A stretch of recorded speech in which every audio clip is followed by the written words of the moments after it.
Genesis 12. Then the Lord said to Abram, "Leave your country, your kindred, and your father's household, and go to the land I will show you. I will make you into a great nation, and I will bless you. I will make your name great, so that you will be a blessing. I will bless those who bless you, and curse those who curse you, and all the families of the earth will be blessed through you." So Abram departed as the Lord had directed him, and Lot went with him. Abram was 75 years old when he left Haran. And Abram took his wife Sarai, his nephew Lot, and all the possessions and people they had acquired in Haran, and set out for the land of Canaan.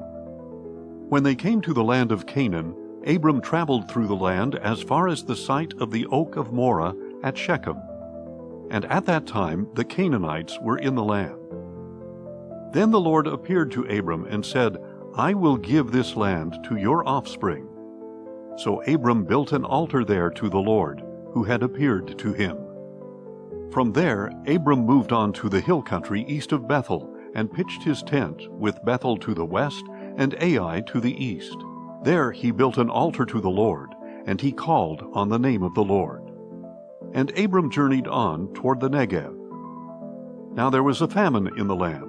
So Abram went down to Egypt to live there for a while, because the famine was severe. As he was about to enter Egypt, he said to his wife Sarai, "Look, I know that you are a beautiful woman, and when the Egyptians see you, they will say, 'This is his wife.' Then they will kill me, but will let you live. Please say you are my sister, so that I will be treated well for your sake, and on account of you my life will be spared." So when Abram entered Egypt, the Egyptians saw that the woman was very beautiful. When Pharaoh's officials saw Sarai, they commended her to him, and she was taken into the palace of Pharaoh. He treated Abram well on her account, and Abram acquired sheep and cattle, male and female donkeys, men servants and maidservants, and camels. The Lord, however, afflicted Pharaoh and his household with severe plagues because of Abram's wife Sarai. So Pharaoh summoned Abram and asked, "What have you done to me? Why didn't you tell me she was your wife? Why did you say, 'She is my sister,' so that I took her as my wife? Now then, here is your wife. Take her and go." Then Pharaoh gave his men orders concerning Abram, and they sent him away with his wife and all his possessions. Genesis 13. So Abram went up out of Egypt into the Negev, he and his wife and all his possessions, and Lot was with him. And Abram had become extremely wealthy in livestock and silver and gold. From the Negev he journeyed from place to place toward Bethel, until he came to the place between Bethel and Ai, where his tent had formerly been pitched, to the site where he had built the altar. And there Abram called on the name of the Lord. Now Lot, who was traveling with Abram, also had flocks and herds and tents. But the land was unable to support both of them while they stayed together, for they had so many possessions that they were unable to coexist. And there was discord between the herdsmen of Abram and the herdsmen of Lot. At that time the Canaanites and the Perizzites were also living in the land. So Abram said to Lot, "Please let there be no contention between you and me, or between your herdsmen and my herdsmen. After all, we are kinsmen.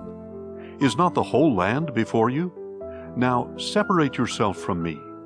If you go to the left, I will go to the right. If you go to the right, I will go to the left." And Lot looked out and saw that the whole plain of the Jordan, all the way to Zoar, was well watered like the garden of the Lord, like the land of Egypt. This was before the Lord destroyed Sodom and Gomorrah. So Lot chose the whole plain of the Jordan for himself, and set out toward the east. And Abram and Lot parted company. Abram lived in the land of Canaan, but Lot settled in the cities of the plain, and pitched his tent toward Sodom. But the men of Sodom were wicked, sinning greatly against the Lord. After Lot had departed, the Lord said to Abram, "Now lift up your eyes from the place where you are, and look to the north and south and east and west. For all the land that you see, I will give to you and your offspring forever. I will make your offspring like the dust of the earth, so that if one could count the dust of the earth, then your offspring could be counted. Get up and walk around the land, through its length and breadth, for I will give it to you." So Abram moved his tent and went to live near the oaks of Mamre at Hebron, where he built an altar to the Lord. Genesis 14. In those days, Amraphel, king of Shinar, Arioch, king of Elasar, Chedorlaomer, king of Elam, and Tidal, king of Goyim, went to war against Bera, king of Sodom, Birsha, king of Gomorrah, Shinab, king of Admah, Shemeber, king of Zeboim, and the king of Bela, that is, Zoar. The latter 5 came as allies to the valley of Siddim, that is, the Salt Sea. For 12 years they had been subject to Chedorlaomer, but in the 13th year they rebelled. In the 14th year Chedorlaomer and the kings allied with him went out and defeated the Rephaites in Ashtaroth Karnaim, the Zuzites in Ham, the Emites in Sheva Kiriathaim, and the Horites in the area of Mount Seir, as far as El Paran, which is near the desert. Then they turned back to invade En-Mishpat, that is, Kadesh, and they conquered the whole territory of the Amalekites, as well as the Amorites who lived in Hazazon Tamar. Then the king of Sodom, the king of Gomorrah, the king of Admah, the king of Zeboim, and the king of Bela, that is, Zoar, marched out and arrayed themselves for battle in the valley of Siddim against Chedorlaomer, king of Elam, Tidal, king of Goyim, Amraphel, king of Shinar, and Arioch, king of Elasar, 4 kings against 5. Now the valley of Siddim was full of tar pits, and as the kings of Sodom and Gomorrah fled, some men fell into the pits, but the survivors fled to the hill country. The 4 kings seized all the goods of Sodom and Gomorrah and all their food, and they went on their way. They also carried off Abram's nephew Lot and his possessions, since Lot was living in Sodom. Then an escapee came and reported this to Abram the Hebrew. Now Abram was living near the oaks of Mamre the Amorite, a brother of Eshcol and Aner, all of whom were bound by treaty to Abram.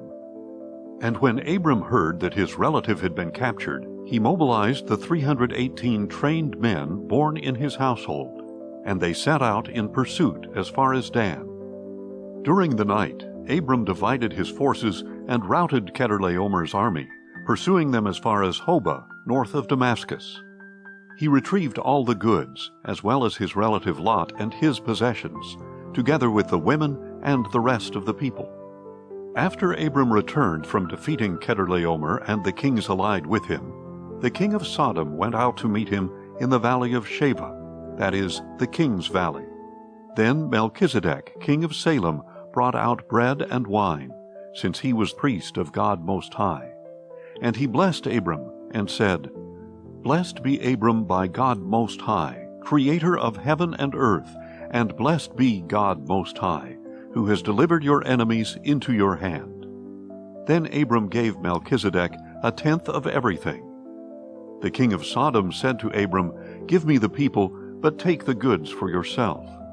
But Abram replied to the king of Sodom, "I have raised my hand to the Lord God Most High, creator of heaven and earth, that I will not accept even a thread or a strap of a sandal or anything that belongs to you, lest you should say, 'I have made Abram rich.'